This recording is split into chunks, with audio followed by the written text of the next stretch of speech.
O assunto desta noite é a lei da liberdade. Nesta série atual, estou pedindo a todos que experimentem, testem e então compartilhem conosco o resultado, para que eu, por minha vez, compartilhe com os outros o que vocês provaram por esta nossa maravilhosa lei. Lord Lindsay disse uma vez a um grupo de clérigos: "Vocês, ministros, estão cometendo um erro. Em seus púlpitos, vocês estão argumentando a favor do cristianismo e ninguém quer ouvir seus argumentos. Vocês deveriam estar testemunhando. Isso funciona? Então compartilhem com o resto de nós. E então, é isso que estou pedindo que vocês façam, compartilhem. Eu digo que funciona. Nós encontramos o que o vasto mundo inteiro estava procurando e funciona. Mas vocês não saberão apenas ouvindo sobre isso. Para se convencer, vocês devem testar e provar, e vocês podem provar. Agora nos voltamos para o grande livro, a Bíblia. Você julga até que ponto você o aceita, o testemunho de Jesus. Pois repetimos aqui, noite após noite, que é muito importante que ouçamos o testemunho de Jesus e respondamos a ele. Então eu faço a afirmação aqui, citando Blake, que tudo o que você vê, embora pareça fora, está dentro, em sua imaginação, da qual este mundo de mortalidade é apenas uma sombra. E eu quero dizer isso literalmente. Este não é apenas um pensamento poético adorável devidamente expresso por Blake, ele quis dizer isso literalmente. E então a Bíblia faz esta declaração, você lerá no 6º capítulo do livro de João. É realmente chamado de capítulo da secessão, porque neste capítulo uma afirmação ousada é repetida ao longo do capítulo, e no final eles se separaram. E a declaração que causou isso foi esta: "Ninguém pode vir a mim, a menos que o Pai que me enviou o atraia, e eu os ressuscitarei no último dia." Versículo 44. E então nos é dito que ele fez uma pergunta muito simples. E suponham que vocês vissem o Filho do Homem subindo ao céu? Versículo 63. Não houve resposta, ninguém acreditou nele. E então ele disse: "É por isso que eu disse a vocês que ninguém pode vir a mim, a menos que lhe seja concedido pelo Pai, ninguém." E então ele disse sobre o evangelista escrevendo a história que ele está agora editorializando e então ele disse: "E Jesus sabia desde o princípio quem eram aqueles que não criam e quem era o que o havia de trair." Versículo 64. Sabia desde o princípio quem não cria e quem o havia de trair. Agora lemos a história cuidadosamente e ele disse, ele repete novamente, "Ninguém pode vir a mim se o Pai que me enviou não o trouxer." Então nos é dito que muitos, neste ponto, muitos dos discípulos voltaram atrás, para nunca mais andar com ele, para nunca mais ir com ele. Bem, quem são os discípulos que voltaram atrás? Eles não conseguiram ir até o fim, eles vieram parte do caminho, mas não conseguiram ir até o fim. Agora, ninguém julga você, pois o drama está acontecendo em nós. Ouvimos o testemunho, ouvimos de uma plataforma ou lemos no livro ou talvez tenhamos experiência, mas até que ponto podemos ir até o fim? Dizem-nos que há uma lei, a lei da colheita idêntica, que não vos enganeis, Deus não se deixa escarnecer, porque como o homem semeia, assim ceifará. Gálatas 6, 7. E então nos é dito: "E disse o Senhor: Produz a terra vegetação, plantas que deem semente, e árvores frutíferas que deem fruto, no qual há semente, cada uma segundo a sua espécie." Gênesis 1, 11. Sem variação, cada uma segundo a sua espécie. Agora, penso que todo o vasto mundo aceitará isso, no mundo vegetal, e eles virão a este mundo animal e aceitarão, que pombas produzem pombas, homens e mulheres produzem, bem, homens, na verdade. E assim, podemos tomar essa lei no mundo natural e ver que ela funciona. Podemos ir além desse limite e tomá-la agora no mundo mental? Podemos agora realmente realizar um ato mental, um ato imaginário, e observar o funcionamento dele? E então admitir quando vemos o fruto que o ato imaginal foi a semente plantada por nós, e a coisa que agora vemos refletindo isso é realmente a prole ou o fruto disso? Podemos aceitar isso? Bem, podemos. Eu confio que todos aqui aceitarão isso. Eu acho que a maioria de vocês aceitará, é por isso que vocês estão aqui. Mas você pode ir mais longe e dizer nenhum homem, e isso literalmente agora, ninguém pode vir a mim a menos que o Pai que me enviou o atraia, e eu o ressuscitarei no último dia? Você pode ir tão longe? Bem, eles não poderiam ir tão longe. Eles poderiam ir tão longe a ponto de relacionar um evento externo a um ato imaginário interno. Mas eles não poderiam acreditar por um momento que encontraram um estranho total no mundo, e esse estranho entra para desempenhar um papel em minha vida, que ele não pode vir a menos que meu Pai o atraia, e eu e meu Pai somos um. Eu sou o Pai e o Pai em mim, de modo que ninguém entra em minha vida e desempenha qualquer papel em minha vida, exceto que eu estou atraindo para ele, bom, ruim ou indiferente. Ele simplesmente não pode vir. Bem, o homem ainda não é grande o suficiente para aceitar esse círculo cada vez maior.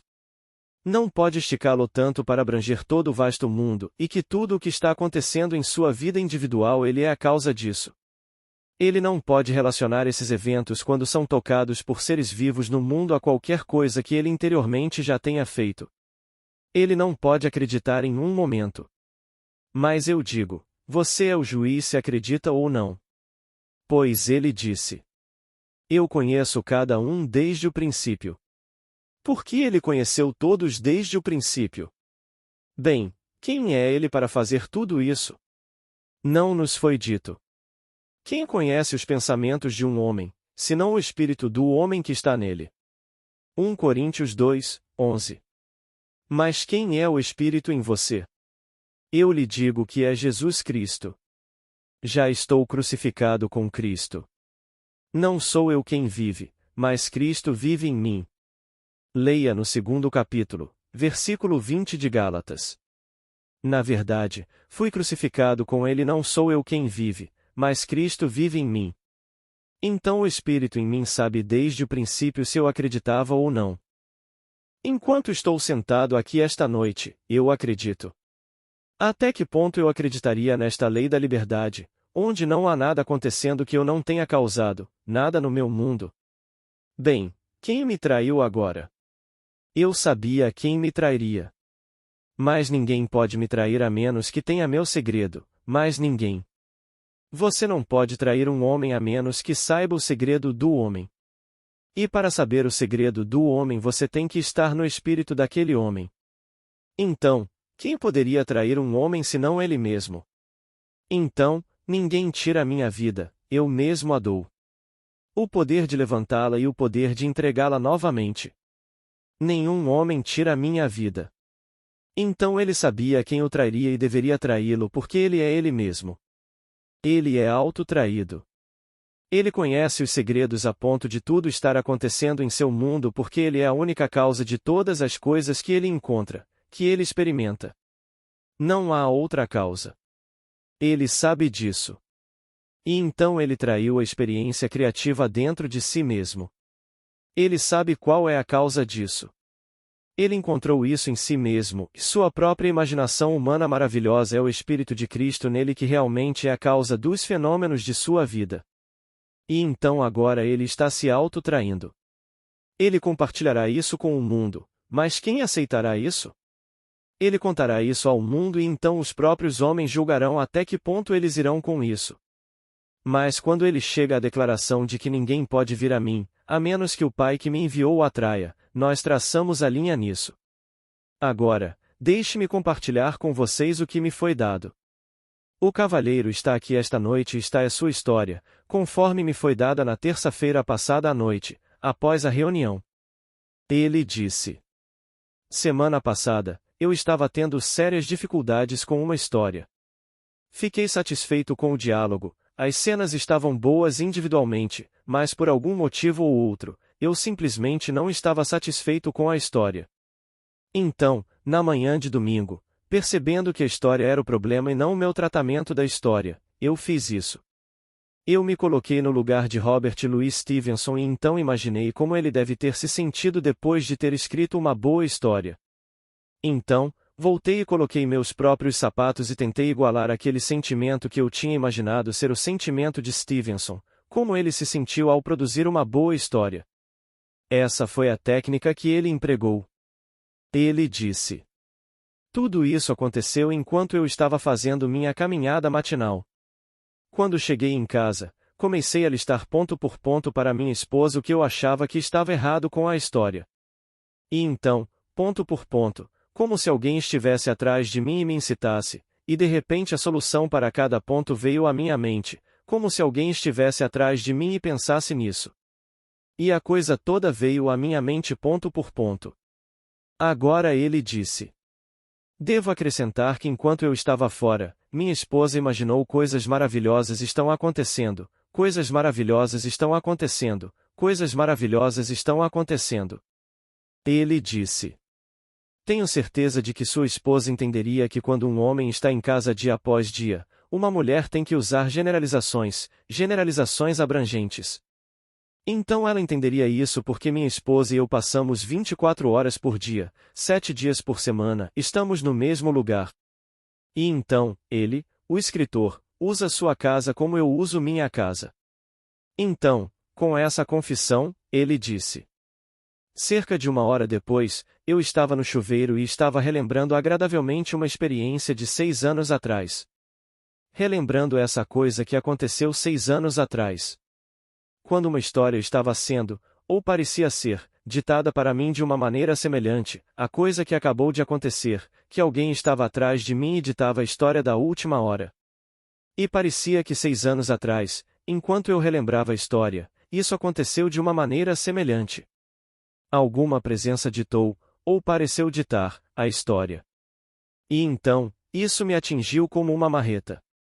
Para a história de 6 anos atrás, o mesmo personagem na história de 6 anos atrás era Ed.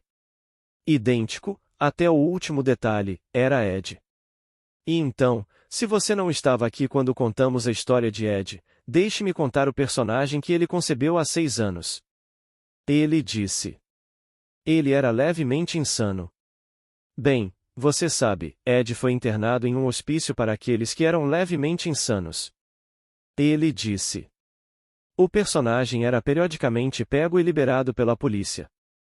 Bem, a polícia pegou Ed e quando o hospício não o aceitou de volta, a polícia não o quis, então a polícia o liberou. Ele disse. Por razões de enredo, eu fiz o personagem mancar no pé direito, na perna direita, então Ed mancou na perna direita. Ele disse. As pessoas da cidade do personagem o tratavam da mesma forma que as pessoas do meu bairro tratam Ed. O personagem morava em uma barraca fora da cidade, Ed mora hoje em uma barraca nas colinas de Hollywood. O personagem usava o tipo de roupa, as mesmas roupas que Ed usa. O personagem tinha um fascínio pela precipitação atômica. Na verdade, ele perpetrou uma farsa na cidade e quase os assustou muito e eles queriam linchá-lo. Ed tem um fascínio mais incomum por precipitação atômica e me diz que tem um cachimbo que, quando ele o esfrega com algum outro pedaço de metal, pode causar distúrbios atmosféricos em qualquer parte da Terra. E isso perturba, porque ele sente que o uso indevido desse cachimbo, que ele chama de agulha espacial, é a causa da agitação em partes do mundo, como Cipres, por exemplo, então ele teve que se conter. Ele atualmente enterrou esse cachimbo no deserto, o que, disse o escritor, é talvez mais seguro do que onde ele normalmente o mantém, sob minha casa. E então, o mesmo interesse intenso. Mas, ele disse, essa é a semelhança incrível entre esses dois, que o sentimento que sempre tive pelo personagem é idêntico ao sentimento que tive por Ed. Agora, ele disse, eu não contei essa história para minha esposa imediatamente, eu queria testá-la, e então comecei a contar e descrever para ela a história de um personagem. E eu propositalmente omiti a claudicação na perna direita, porque se eu tivesse dito isso ela teria pensado instantaneamente em Ed. Então eu não mencionei essa caracterização. Então, eu omiti completamente do meu vocabulário o uso das palavras indesejado e rejeitado que, a propósito, ao descrever esse personagem, ele se sentiu indesejado e rejeitado. Mas apesar dessas omissões, ela me disse, você está falando sobre Ed. E então, ele disse, eu fiquei surpreso que minha esposa, a partir de uma descrição de um personagem que eu concebi 6 anos atrás, pudesse ver naquele personagem, e não ver aquele personagem, que eu estou falando apenas de um personagem que ela sabe que é Ed. Então eu realmente assinei esta carta preocupado pela simples razão de ter escrito toda a minha vida. Eu criei alguns personagens que não tenho pressa de conhecer pessoalmente. Então todo mundo fez isso. Então ele continua. Então eu rapidamente virei para o seu livro A Lei e a Promessa e reli o capítulo sobre não a ficção. E agora, disse ele, com isso fora do meu peito, por assim dizer, devo dizer algo bom em favor de um Deus externo e velas, pois no meu estado de espírito atual eu acho que realmente tal coisa, um Deus externo, será mais reconfortante do que ser o Deus criando todas essas coisas que estão chegando ao meu mundo quando eu reflito sobre os personagens, como escritor, que eu concebi e projetei na tela, personagens que eu realmente não quero conhecer às pressas, não em carne e osso. Então ele disse, espero que você guarde esta carta em um lugar seguro, porque se eu quiser uma prova de insanidade eu a terei. Você a guarda em um lugar seguro e no dia em que eu precisar dela para provar minha própria sanidade, bem, aí está a prova. Pois aqui, este cavalheiro foi até o fim. E está disposto agora, a partir de sua confissão nesta carta, a admitir que o personagem Ed, que aparentemente veio por acidente após uma grande tempestade de chuva, que todos os carros foram lavados na vizinhança e Ed não tinha emprego naquele dia e subindo a colina, possivelmente para onde ele mora em sua barraca, este cavalheiro gentilmente lhe deu uma carona, e a amizade começou ali. Porque fora dessa amizade que ele disse ser o mesmo sentimento intenso que ele sentia por Ed que ele tinha por seu personagem e ele sempre teve pelo personagem, eles não têm um ponto de encontro social. Eles não viajam no mesmo círculo social, círculo intelectual, círculo financeiro, mas havia um sentimento mais próximo, tenho certeza, em relação a este Ed do que ele tem em relação a talvez 9/10 daqueles que se movem em seu círculo. E ele criou o Ed. Então eu digo que todos.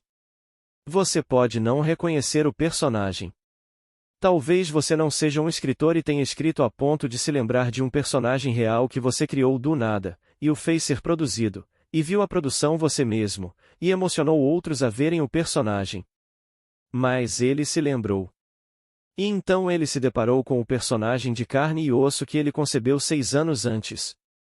Então, o 6º capítulo do livro de João, ninguém pode vir a mim, a menos que o Pai que me enviou o atraia, e no último dia eu o ressuscitarei.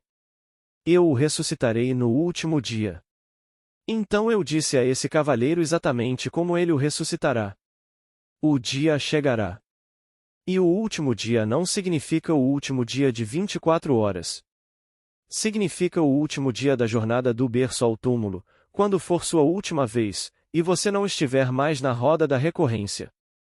E quando essa última fase chegar a um indivíduo, ele terá essa experiência. Quando ele menos esperar, ninguém nunca lhe contou sobre isso, e talvez quando eu lhe contar agora você se esquecerá e as escrituras se esquecerão. Então quando acontecer, será uma surpresa muito agradável e maravilhosa, porque você não tem lembrança de ter ouvido isso dos meus lábios. Mas enquanto você não sabe sobre isso, você nunca leu sobre isso, ninguém lhe contou sobre isso, e uma noite, ou chega de dia, no meu caso, sempre pareceu vir nas primeiras horas da manhã, e então você será repentinamente torcido de dentro de si mesmo, como um saca-rolhas, e através do seu crânio você irá. E você será vestido no mais glorioso corpo de fogo e ar. É tão luminoso.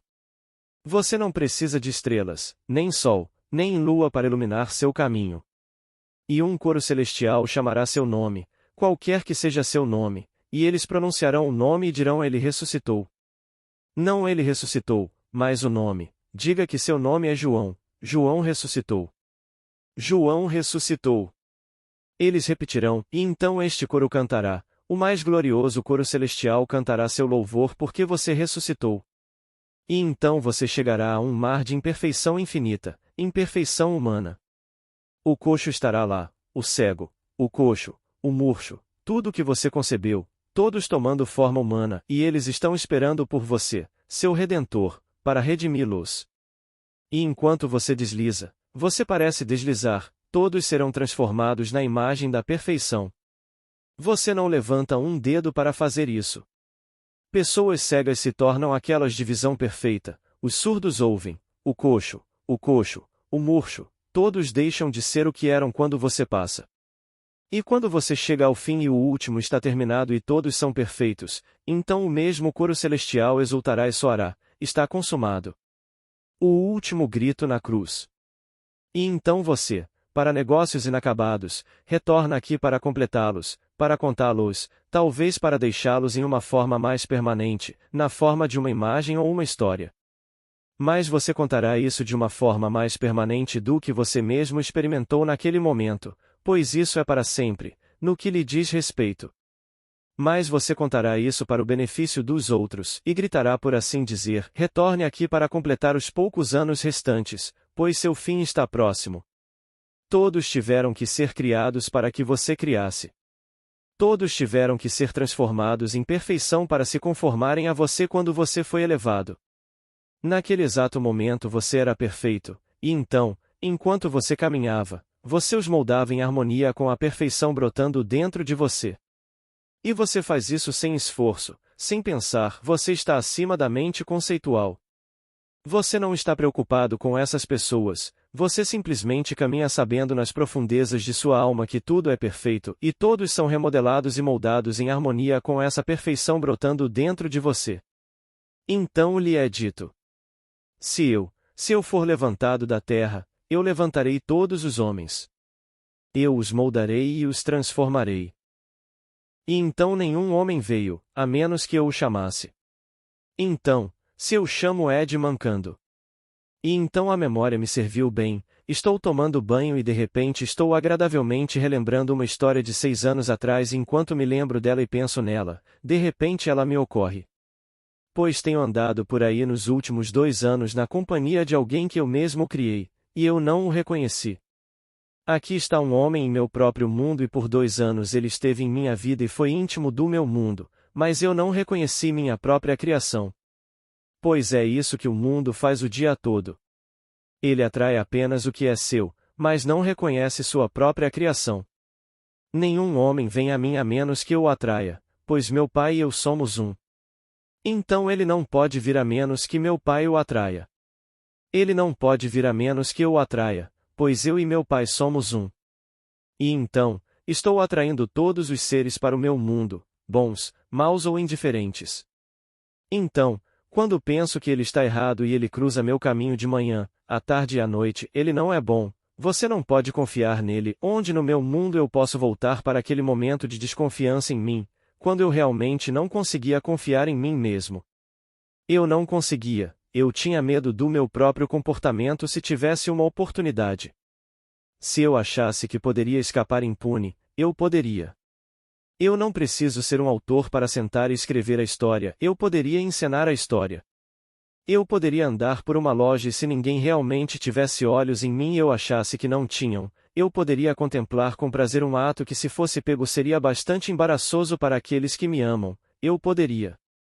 Se no passado eu já contemplei isso, alguém vai cruzar meu caminho e entrar direto no meu mundo e desempenhará esse papel bem no meu mundo. Eu posso condená-lo por isso, mas ao condená-lo estou me condenando, porque ele é meu próprio eu dando testemunho da minha própria criação. Dando testemunho. Contei a história aqui uma vez, muitos anos atrás. Era uma história muito íntima e eu a contei certamente não para preencher nenhum ego aqui, mas para encorajar cada pessoa neste mundo a perdoar cada ser neste mundo. Porque você é a causa do comportamento de todos que você está observando neste mundo. E eu contei da maneira mais íntima porque ela me atingiu fortemente. E fui severamente criticado pelo público por isso, e criticado no mês seguinte pela esposa do cavalheiro que me trouxe a esta cidade para dar uma série de palestras. Ela disse: Neville, eu achei isso muito impróprio, e muitos o criticaram por isso. Eles me escreveram cartas e eu não posso te contar das muitas cartas que recebi que são muito críticas ao que você disse da plataforma. Eu disse. Eu não disse isso com nenhum propósito além de mostrar a todos que eles são a causa do mau comportamento dos outros que eles condenam. Eles são a causa disso. E então, eu tentei explicar a ela que não era a condenação da pessoa. Eu estava me colocando. Eu era a causa da prisão dela, a causa das ações dela. E essa é a história. Eu fui casado, separado por 15 anos, sem divórcio e sem separação final, sem separação legal, mas separado. Eu fui casado aos 18 anos, pai aos 19, separado aos 20, e então pelos 15 anos seguintes nós vivemos nossas vidas separadas e só nos vimos quando ela me arrastou para o tribunal por falta de pagamento de pensão alimentícia. Essa foi a única vez que nos vimos. Eu sempre saía do tribunal com uma redução, sempre, uma após a outra. Então, 7 vezes diante do juiz e 7 vezes aconteceu, dessa forma. Então, finalmente, ela soube. É melhor não levá-lo mais, não há mais nada para conseguir. Ela não receberá nada da próxima vez. E então essa foi a imagem. Então eu contei essa história e todas essas coisas estão acontecendo. E um dia, eu soube que queria me casar com uma certa pessoa, que agora é a mãe da minha filha. Mas eu tinha toda essa vida pessoal emaranhada, não separada legalmente. Você não pode se divorciar na cidade de Nova York, exceto por um motivo, a lei mais arcaica do mundo, portanto, nada além de conluio acontece nos tribunais de divórcio na cidade de Nova York. Pois tudo isso é forçado ao homem por causa dessa lei arcaica. No entanto, eu queria meu divórcio. E então ela foi informada por uma amiga muito próxima a minha que eu queria o divórcio e realmente sair da cidade, sair da cidade. Mas minha amiga não queria que eu me divorciasse e me casasse com a garota com quem acabei me casando. Então pensei, tudo bem, agora vou aplicar essa lei, e dormi como se estivesse felizmente casado com a garota que agora leva meu nome. E no final de uma semana, minha parceira de dança, que eu pensava ser a pessoa que realmente disse a ela para voar, e ela foi, veio até mim e me disse que ela me via como um irmão, apenas um irmão. Ela nunca poderia se casar comigo, porque não era esse o sentimento em relação a mim. Bem, isso me deixou muito feliz. E então, o outro se foi, para nunca mais ser encontrado, então o mundo pensaria. Mas eu ainda dormia na suposição de que eu era felizmente casado. Uma manhã o telefone tocou, eu atendi o telefone, é o tribunal chamando. Este é o prédio federal. Eu disse sim. Você é Neville Goddard? Sim. Você é o orador público que atende pelo nome de Neville? Eu disse sim. Bem, agora, é melhor você estar no tribunal na próxima terça-feira de manhã às 10. Bem, eu estava com muito sono para perguntar por quê. E então, na próxima terça-feira de manhã, um pouco antes das 10, aqui, o telefone toca novamente. Você é Neville Goddard? Eu disse sim. Por que você não está no tribunal? Não ligamos para você na terça-feira passada para dizer para você estar no tribunal hoje? Eu disse. Por que eu deveria estar no tribunal? O que há de errado para eu estar no tribunal? Eu não fui intimado. Então, essa parte disse pelo telefone. Você é uma figura pública e os repórteres estão sempre no tribunal e eles adoram levar a história para os jornais, e os jornais de hoje. Mas eu disse. O que há de errado? Eles disseram. Sua esposa está sendo julgada, então se você pudesse vir aqui talvez pudesse lançar alguma luz sobre isso. Então eu desci, entrei no tribunal bem a tempo de vê-los trazê-la para o banco dos réus, por assim dizer. 3 juízes entraram, tomaram suas posições, e então alguém sussurrou para um juiz, e então a voz disse. O senhor Goddard está no tribunal? Eu disse. Estou aqui. Você poderia subir ao banco dos réus? Eu fiz o juramento, estou sob juramento. Talvez você possa nos ajudar, jogar um pouco de luz aqui. E então eu subi ao banco dos réus. Eles me perguntaram se tínhamos a mesma fé religiosa. Eu disse. Não, ela nasceu católica, eu nasci protestante. Mas isso não é problema, ela não é católica praticante e eu não sou protestante praticante. Então não há problema algum. E então ele disse. Bem, então, você poderia jogar alguma luz? Eu disse. Primeiro de tudo, ela é 8 anos mais velha que eu e você sabe minha idade, portanto, você deve saber a idade dela. Ela está, sem dúvida, passando por algum distúrbio emocional e, então, quando uma mulher está passando por tais estados, bem, elas podem fazer qualquer coisa irracional. O que ela está sendo acusada agora, tenho certeza de que ela nunca fez antes. Mesmo que você tenha evidências para apoiar isso, ainda acho que ela nunca fez isso antes. Juro que ela nunca fará isso de novo. Peço a você pelo bem do meu filho, que mora comigo, que se você tiver que sentenciá-la, portanto, a lei diz sentencie-a, mas então seja misericordioso e suspenda isso. Ele disse. Eu nunca ouvi um apelo neste meu tribunal semelhante a esse em todos os meus anos no tribunal, de um homem que não tem nada a ganhar com este apelo misericordioso dele, quando ele realmente quer o divórcio. Por que temos todas essas evidências diante de nós tiradas de sua esposa quando ela estava na prisão na semana passada esperando por este dia de julgamento? Ele disse. Eu agirei de acordo com sua recomendação, Sr. Godard. Agora eu o sentencio a 6 meses e a suspendo. Nunca mais venha diante de mim. Mary me encontrou no saguão, ela disse. Isso foi uma coisa muito decente da sua parte, Neville. Dê-me os papéis. Eu disse. Eu não tenho nenhum papel comigo. Venha para casa e eu os darei a você. Nós cavalgamos juntos, a primeira vez em muitos, muitos anos que estávamos mais perto do que ver o juiz e o tribunal. Nós cavalgamos juntos para o meu hotel e eu dei a ela os papéis que eu não tinha sido capaz de servir por incontáveis meses. Dei a ela os papéis e obtive meu divórcio sem contestação. Então eu contei essa história para dizer que eu a fiz fazer o que ela fez. Se eu não tivesse assumido que eu era livre para me casar com a garota que agora leva meu nome, ela nunca teria feito isso. E então, ela entra em uma loja e pela primeira vez na vida ela pega algo que ela não tinha pago, e alguém viu. E então, foi uma coisa boba, mas, mesmo assim, ela fez. E foi isso que a trouxe para a cidade para que eu pudesse encontrá-la. E ela foi movida a me pedir para dar a ela os papéis porque eu implorei por ela. E então, tendo feito tudo isso, quem realmente era o culpado? Eu era o culpado. Ela veio direto para o meu mundo para desempenhar um certo papel, para me garantir minha liberdade. Estou falando da lei da liberdade. E então, ela deveria ser condenada por atos quando eu, o autor invisível, escrevi para ela?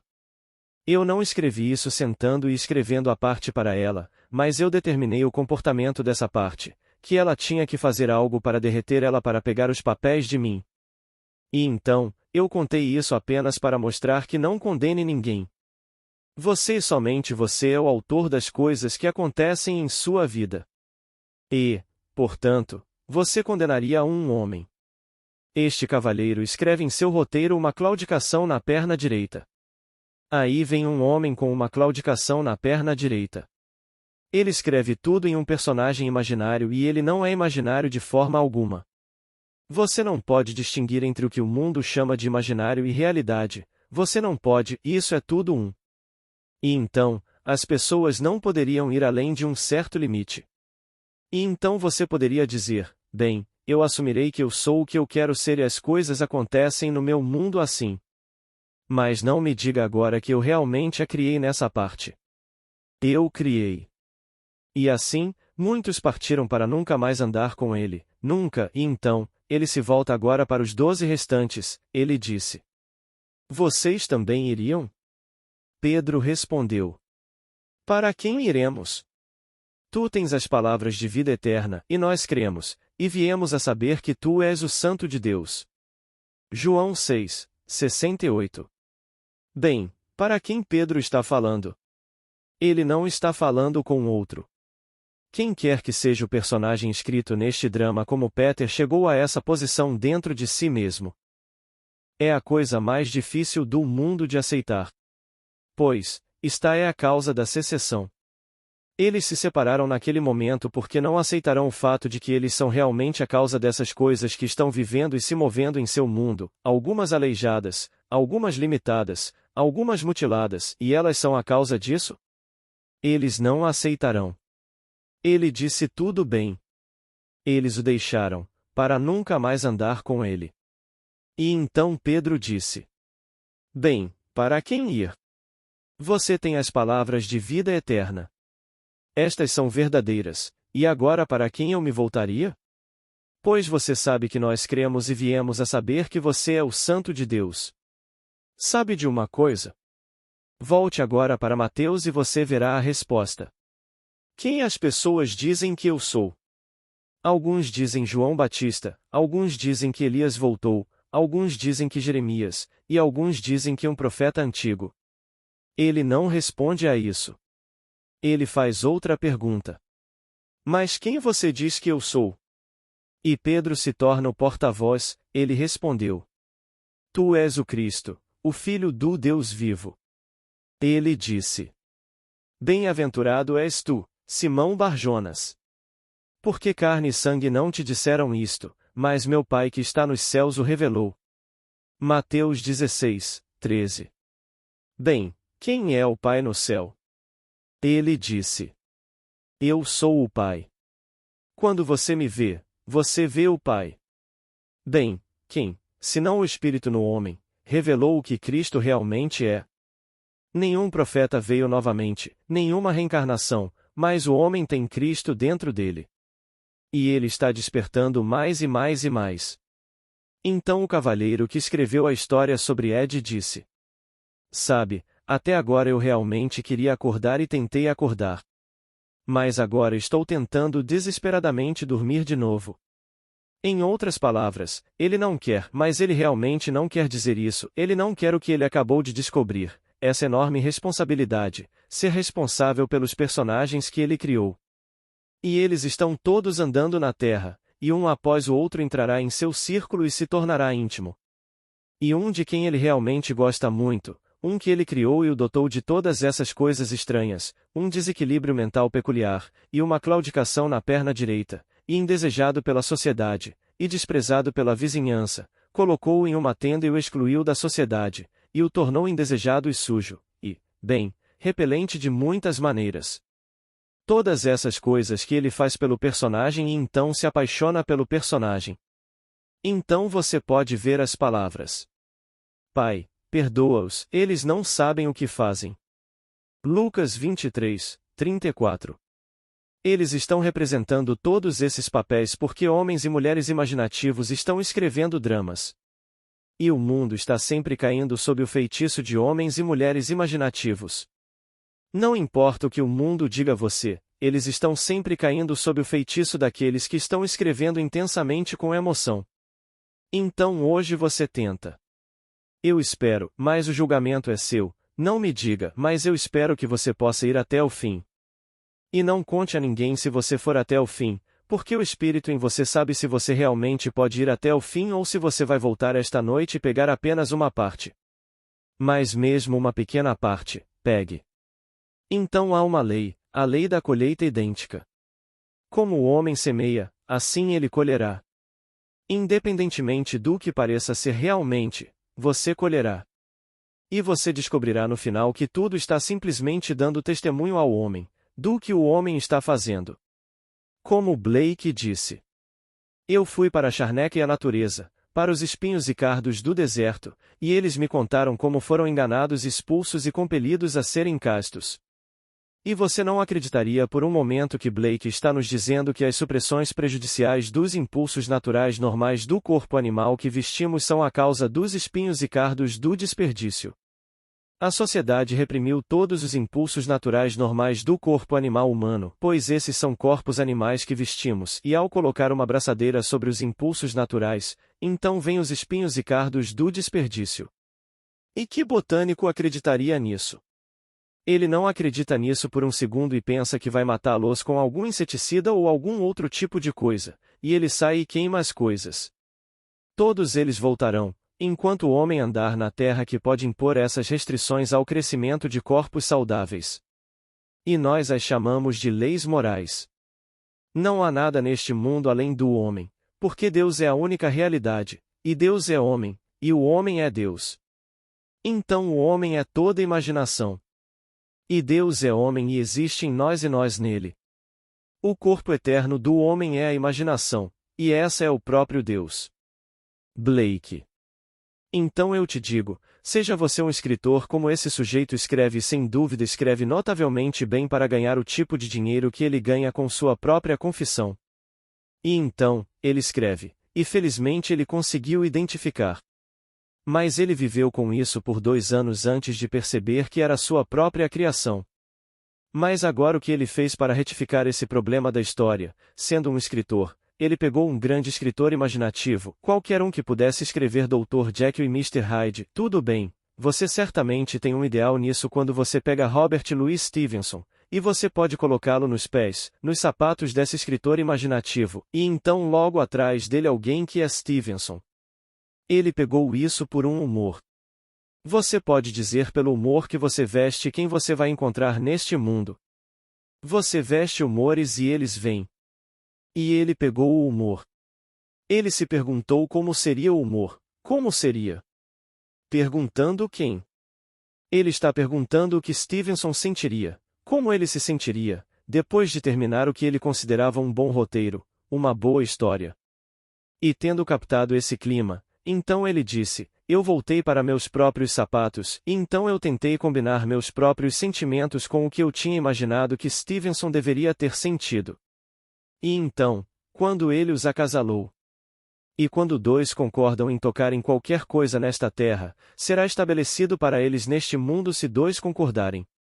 Mas ele chamou aquele com quem ele queria concordar em humores, e então, como se alguém estivesse atrás dele e ditasse a solução de cada ponto conforme ele trazia o ponto à tona, todos eles vieram à sua mente.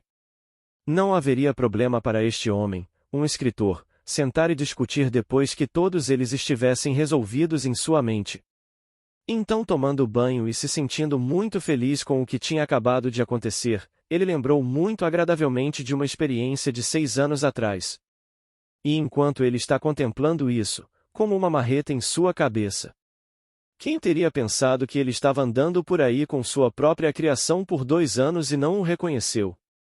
E ele não queria jogar isso na esposa. Ele pensou.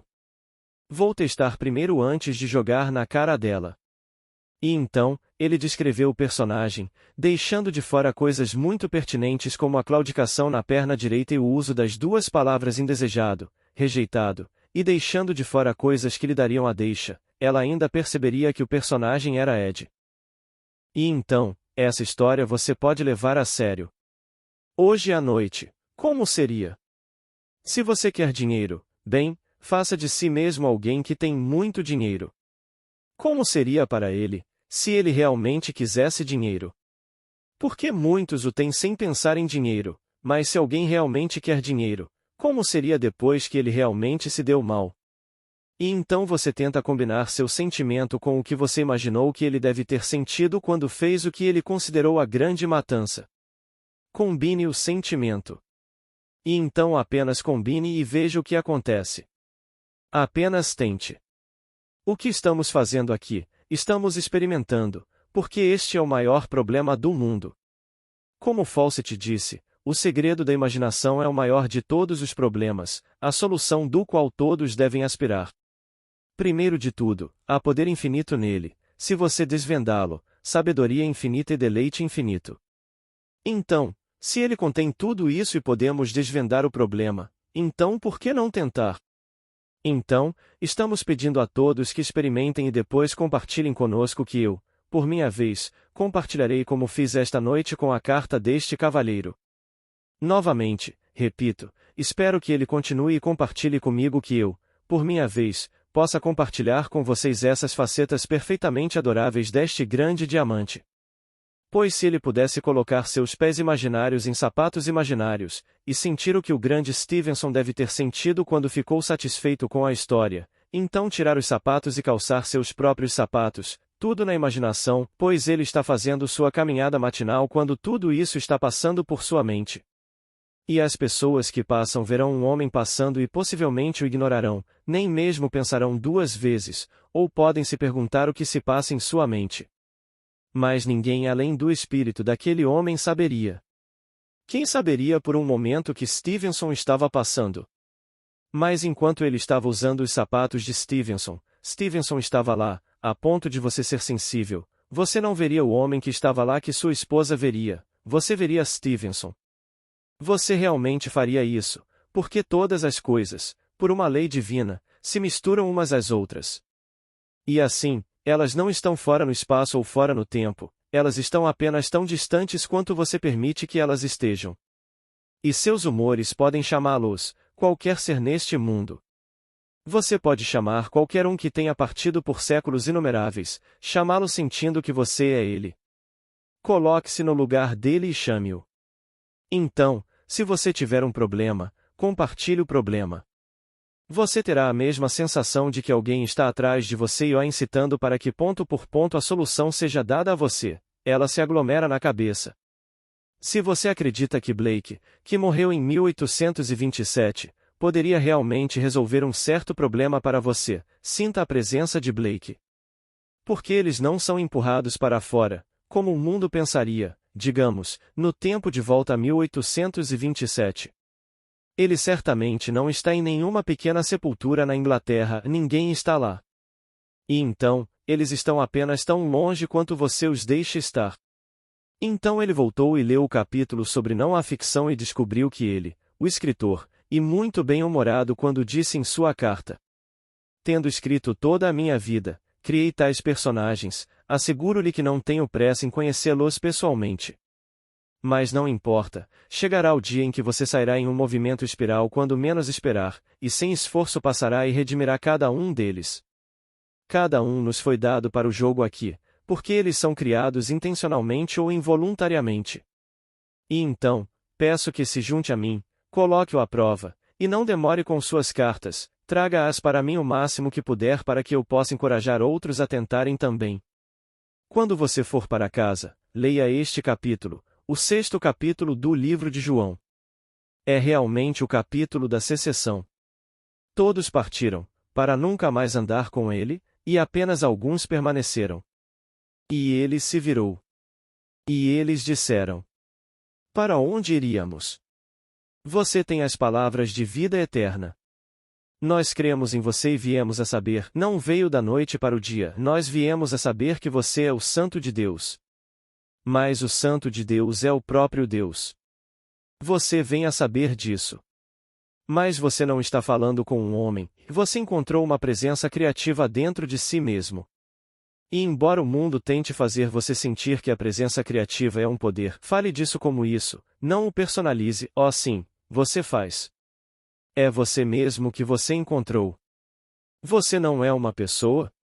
Então, se Cristo está em você como poder criativo em você, você está fazendo isso e você é uma pessoa, portanto, Cristo é uma pessoa. Então ele disse: o seu Cristo é uma pessoa? Ele sempre fala sobre Cristo como um poder criativo. Ele não é apenas uma pessoa, ele é a única pessoa. Ele é o homem celestial. Você está encontrando em si mesmo aquele homem celestial, o homem que não pode morrer, o imortal você. Agora, quando você o encontrar, não o deixe ir, deixe todo o resto ir, mas não o deixe ir. Então, quando Paulo escreve a Timóteo, ele disse: eu sei em quem tenho crido, não no que em quem, e ele está falando agora de Cristo. E ainda assim ele define Cristo como o poder e a sabedoria de Deus. Tendo definido isso como poder e sabedoria, ele o personifica, o personaliza. Porque é ele mesmo. Foi isso que ele encontrou. Ele encontrou em si mesmo. Você nunca o encontrará do lado de fora. E então, até que ponto esta noite você pode ir com o testemunho de Cristo Jesus? Você pode ir com tudo e dizer que nenhum homem, nenhuma mulher, macho ou fêmea, pode vir a mim a menos que meu Pai que me enviou o atraia? E eu o ressuscitarei no último dia. Deixe essa sessão de lado. Isso vai acontecer de qualquer maneira. Mas até que ponto você pode aceitar esse testamento de que ninguém pode vir a mim a menos que meu Pai que me enviou o atraia? E eu e meu Pai somos um porque eu estou em meu Pai e meu Pai está em mim, posso ir tão longe? E então ir com tudo, que nenhum ser neste mundo pode cruzar meu caminho que eu não chamei? Aqueles que vêm mais intimamente em meu círculo, são realmente coisas sobre as quais tenho me detido. Você começa a se deter nos chamados tiranos do mundo e se formando em sua mente, você descobrirá que ele não mora realmente na Rússia, ele mora bem ao lado, entra direto. E então você se pergunta como se livrar dele. Você tem criado no olho da sua mente uma certa coisa, e ela vem direto para o seu mundo. Você as desenha como as desenha de um painel. Agora, vamos entrar no silêncio. Pergunta: quem é a mulher em Apocalipse que tem a lua sob seus pés? Resposta: tudo nas Escrituras, do começo ao fim, é sobre você. Não a vestimenta que você está vestindo, mas você, o portador dessa vestimenta. Tudo do começo ao fim é sua verdadeira autobiografia. Muito disso você ainda não experimentou, mas ainda é seu para reviver, portanto, verdadeiramente uma autobiografia. No momento, você pode lê-la como biografia, mas não pense que é de outro, é tudo sobre você. A revelação mais insana se provará verdadeira, um dia você a experimentará. É tudo sobre você. Quando a criança foi trazida à luz e foi rapidamente arrebatada ao céu, você terá essa experiência. A criança desaparecerá daqueles que tentarão destruí-la. E todos os poderes destrutivos do mundo ainda são gerados por você, todos no estado de sonho, quando o homem estava profundamente adormecido. Então você é esse ser.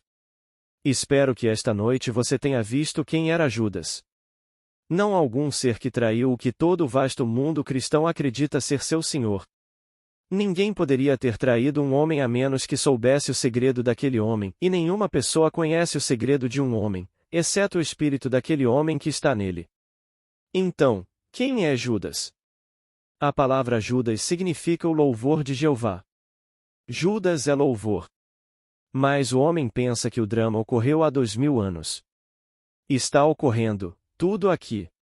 Ele disse: ninguém tira a minha vida, eu mesmo a dou. Se nenhum homem tira a minha vida, então do que você o está culpando? Eu a deitei em cada vestimenta que se move sobre a face da terra. A menos que eu morra, você não pode viver. Mas se eu morrer, eu ressuscitarei e você comigo. Blake. E então, ele se tornou homem para que o homem se tornasse Deus, e ele fez isso voluntariamente. Você pode imaginar, bem, esse é Cristo, esse é o poder de Deus. E é personificado, embora um poder porque você é uma pessoa, portanto, é uma pessoa. Todo ato maligno no mundo precisa de um homem como agente, portanto, é homem. Todo ato nobre precisa de um homem como agente, portanto, é homem. Então, tudo é personificado. Então, a Escritura personifica os poderes. No entanto, isso é certo, eles são poderes, eles são personificados. Pergunta: qual é o simbolismo dos dois ladrões nas cruzes na crucificação, um à esquerda e outro à direita? Resposta: estamos chegando a isso em um futuro não muito distante, direto desta plataforma. Mas respondemos a algumas alegações de que o homem é constantemente roubado ao olhar para trás ou para frente. Ele está tão preocupado com o que fez e o que fará, o que encontrou anteriormente e o que espera encontrar, que omite o presente eterno que é Eu Sou. Então Cristo se define como Eu sou o caminho, Eu sou a verdade, Eu sou a vida, Eu sou o pão do céu, Eu sou a videira verdadeira, Eu sou a ressurreição. Todos presentes. Mas o homem volta e pensa nele como algo passado e espera encontrá-lo em algum momento no futuro. E é sempre presente. Ele está apenas no presente, então o homem é roubado por dois ladrões com quem anda o dia todo, porque Cristo está crucificado aqui no presente. Fui crucificado, estou crucificado com Cristo, e não sou eu quem vivo, mas Cristo que vive em mim, ele está presente, e seu nome é Jesus, e é Eu Sou. A palavra Jesus é Jeová, e Jeová é Yod-Heh-Vav-Heh, e é definido como Eu Sou. Então, meu ladrão à minha esquerda, meu ladrão à minha direita. Estou sempre olhando para o passado ou futuro e omitindo a única realidade que ressuscita, que é o presente. E somente o que eu sou alcança o céu, somente o que eu sou estou emitindo. Então não espere para assumir que eu sou o que eu seria porque a razão nega. Ignore a razão, ignore os fatos da vida e ouse assumir, porque todas as coisas são possíveis para Eu Sou. Então as duas coisas estão conosco de manhã, ao meio-dia e à noite. Nós nos perguntamos. Eu me pergunto se eu fiz a coisa certa naquele coquetel ontem à noite. Eu disse a coisa certa? Eu causei a impressão certa? E nos preocupamos a noite toda. Nós realmente fizemos isso? Isso é um ladrão. E agora, sou convidado para um amanhã. Será que minha língua vai ficar presa ou se eu tenho um vestido bonito? Terei tempo para ir ao cabeleireiro? E todas essas coisas e preocupações sobre o amanhã quando é só hoje, é agora, este sou eu sou.